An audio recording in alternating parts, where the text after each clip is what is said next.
আল্লাহ বলছেন ওয়ালা ইয়াহজুনকা, বলেন ওয়ালা ইয়াহজুনকাল্লাযীনা ইউসারিউনা ফিল কুফরি ইন্নাহুম লাইয়াদুরুল্লাহা শাইয়্যা ইউরিদুল্লাহু আল্লা ইয়াজআলা লাহুম হাজ্জান ফিল আখিরাহ ওয়া লাহুম আযাবুন আযীম।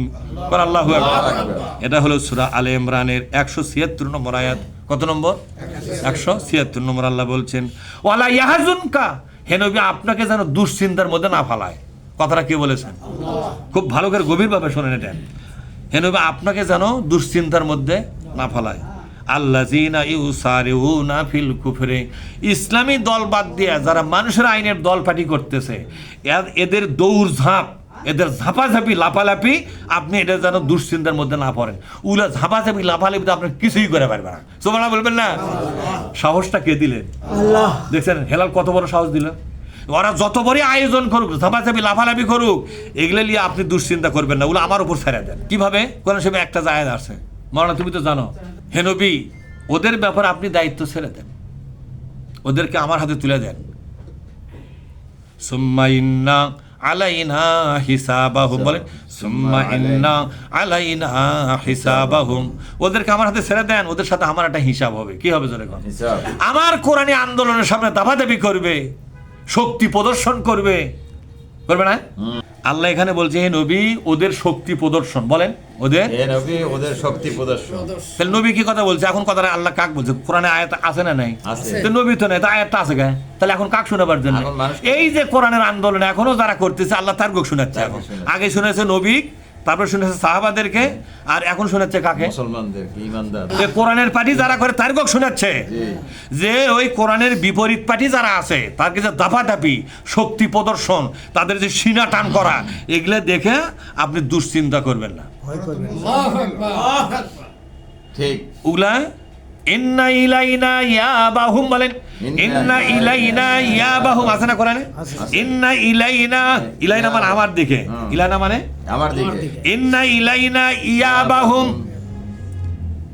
হে নবী ওদেরকে আমার হাতে ছেড়ে দেন, আমার কাছে সফর্দ করে দেন, তুমি কাজ করে যাও, ওদেরকে তাকাবা না। ওরা হাতি মার্কা দল হোক, ঘোড়া মার্কা দল হোক, বাঘ মার্কা দল হোক, সিংহ মার্কা দল হোক, আপনি গুরুত্ব দেবেন না। ওরা শক্তিতে বড়, জনগণে বড়, অফিসে বড়, তারপর কর্মী বাহিনী বড়, শিল্পপতি বেশি, কোটিপতি বেশি ওদের দলে, এগুলোকে আপনি গুরুত্বই দিবেন না। এগুলো ড্যাম কেয়ার। কি কেয়ার? ওদেরকে ড্যাম কেয়ার কে বলছেন? এরা আল্লাহ। তাহলে ওদেরকে কি করো? ড্যাম কেয়ার, ডন কেয়ার করে চলো, ওদের দিকে তাকাবারই দরকার নাই। কে বলছেন এ কথা? আল্লাহ। ওয়ালা তামুদ্দান্না আইনাইকা ইলা মা মাত্তা'না বিহি, কোন আল্লাহু আকবার। ওয়ালা তামুদ্দান্না আইনাইকা ইলা মা মাত্তা'না বিহি, হে নবী যাদেরকে দুনিয়ার এই সাজসজ্জা দিয়েছি, পেশি শক্তি দিয়েছি, কোটিপতি বানাছি, ওদের দিকে আপনার নজর দেওয়ার কোনো দরকারই নাই। ওগুলো নজর পাওয়ার যোগ্যতাই রাখে না ওরা। ওদের কোটি টাকার দিকে তাকাবেন না, ওদের কোটি টাকা ওদেরকে জাহান্নামে নিয়ে যাচ্ছে।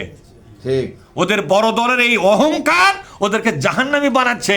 যারা জাহান্নামের দিকে দৌড়ে যাচ্ছে সেদিকে আপনি তাকাবেন কে? ওগুলা নজর করার জিনিস হইলে না। আমরা তো অনেক কর্মী কয় হুজুর ব্যামাক লাখপতি ওই মুখে গেছে আর পারা যাবে, তাদের জন্য আজকের আলোচনা। কথা ঠিক না? ঠিক পারা যাবে না মানে? আল্লাহ বলছেন হে রাসূল আপনি এক কাজ করেন, আপনি ময়দানে কাজ শুরু করেন আর ওদের দায়িত্বটা আমাকে দিয়ে দেন। জানলাই যে আমাকে বিরুদ্ধে বিশাল আয়োজন শুরু হয়েছে, এদের ব্যাপারে আপনারা দেখেন, আমরা কিন্তু আমাদের কাজ শুরু করলাম। আল্লাহ বলছে আমি দেখবো। বল সুবহানাল্লাহ, ওদেরকে আমি দেখবো। ইন্না ইলাইনা ইয়াবাহুম, হয়তো বলবে দেখবে, তার দলিল কোথায়? দলিল হচ্ছে ইন্না ইলাইনা ইয়াবাহুম, ওদেরকে আমার দিকে সফর্দ করে দেন। সুম্মা, বলেন সুম্মা, এরপরে। সুম্মা মানে কি? খালি এক সফর্দ আপনি করে দিয়ে দেখেন আমি কি করি। এরপরে সুম্মা ইন্না আলাইনা, এরপর আমার একটা দায়িত্ব হয়ে গেল। আলাইনা মানে আমার দায়িত্ব। আলাইনা মানে কি? হ্যাঁ, আমার একটা দায়িত্ব হয়ে গেল। হিসাবাহুম, তাদের সাথে একটা চূড়ান্ত হিসাব করাটা আমার কি হয়ে গেল? ওদের সাথে হিসাবটা করব আমি। ওদেরকে আমার হিসাবে ছেড়ে দেন, আমি একটু এখানে হিসাব মানে বোঝাপড়া, বোঝাপড়া। হিসাব মানে কি, বোঝা পরামর্শ। ওদের সাথে বোঝাপড়ার দায়িত্ব আমি নিয়ে নিলাম। তা আল্লাহ যখন নিজের দায়িত্ব লিবার চাচ্ছে, সেটা আপনি দুশ্চিন্তা করে পাগলের মতো কাম কাজ বন্ধ করে উসমানে মুরগি লাগালে কুকুর মেরে গেছেন কি জানি, কারণ নাকি ঠিক। ওরা আমাদেরকে উসমানি মুরগি বানাই কেমনে? হচ্ছে আমাদের পাড়াত আমাকে রে ডাইরি পাল্লা মার্কার ভোটই নাই, খালি ওর গেলে ভোট ওটি কথা বলেই বিপদ, কথা ওখানেই বলতে হবে, ঠিক কথা ওখানেই বলতে হবে। বলতে হবে কিনা জোরে কন। অবশ্যই। বলে আল্লাহ তো হামে ওর পরীক্ষা করে না, কথা কেন এই কথা বলা সব বেয়াদবি হচ্ছে। আল্লাহর কাছে আগেই ক্ষমা চাচ্ছি বাবা, আল্লাহ মাফ করি। আল্লাহ তো হামে ওর পরীক্ষা করে না, করে। এবার আল্লাহর আয়াতের আনা পরীক্ষা আমরাই লইতো। ঠিক। জানলা তুমি তো কছি যে এই শক্তিমানদের মোকাবেলা বোঝাপড়া আমি কর্ম, তোরা খালি কাজ কর, তোদেরকে হেফাজত করার দায়িত্ব আমি নেব। তা আমি তো কাজ শুরু করলাম, গোটাল পাড়া করে খেপে গেল, আল্লাহ তুমি না দেখো, দেখি তো আল্লাহ দেখে কিনা, কথা কন না কেন, ঠিক। আল্লাহ দেখে কিনা। কিনা। আমরা তো কোরআনের শরীফের আয়াতটাকে পরীক্ষাও করলাম না বারে, ঠিক। কিন্তু আমি পরীক্ষা করেছি বারবার, জীবনে মেলা ডিস্ট্রিক্টে পরীক্ষা করেছি, পরীক্ষা করে আল্লাহ পাক আমাকে বিজয় দান করেছে। সুবহানাল্লাহ। যেখানে আমি পরীক্ষা করতে গেছি সেখানকার আমার লোকই ছিল না, আমার আলোচনার পরে সেখানে কয়েকজন লোক তৈরি হয়ে গেছে। ইনশাআল্লাহ। আমার কথা বোঝেননি? হ্যাঁ। এই মানান হুজুর 32 বছর ধরে মোরলে বসবাস করতেছি, 32 বছর মানান হুজুর আজ একা আছে? না। যখন একা আছে, না। এমন করতে আছে কোন তো অনেক। সংখ্যায় পাওয়া যাবে? এই মোরল থেকে শুরু করে গোটা এলাকায় একলা আছি আমি, না। না আরো অনেক হয়েছে। হয়েছে। তাহলে কি বোঝা গেল? আমি তো তাদের ভয়ে ভীত নয়, তাদের ভয়ে উসমানা মুরগি আমি নয়। উসমানা মুরগি বোঝেন তো, না। ওই যে ভয় ধরছে মানে ওই যে উসুম ধরছে, কোবালেও উসুম ছাড়ে না, কথা ঠিক না? আর ওই যে ভয় ধরছে ও তাফসীর শুনে ও কোবালেও কিন্তু আর ভয় ভেতর থেকে যাচ্ছে না। আপনার কি উসমানি মুরগি হবেন না। শামসুদ্দিন ভাই, শামসুল না। ভাই?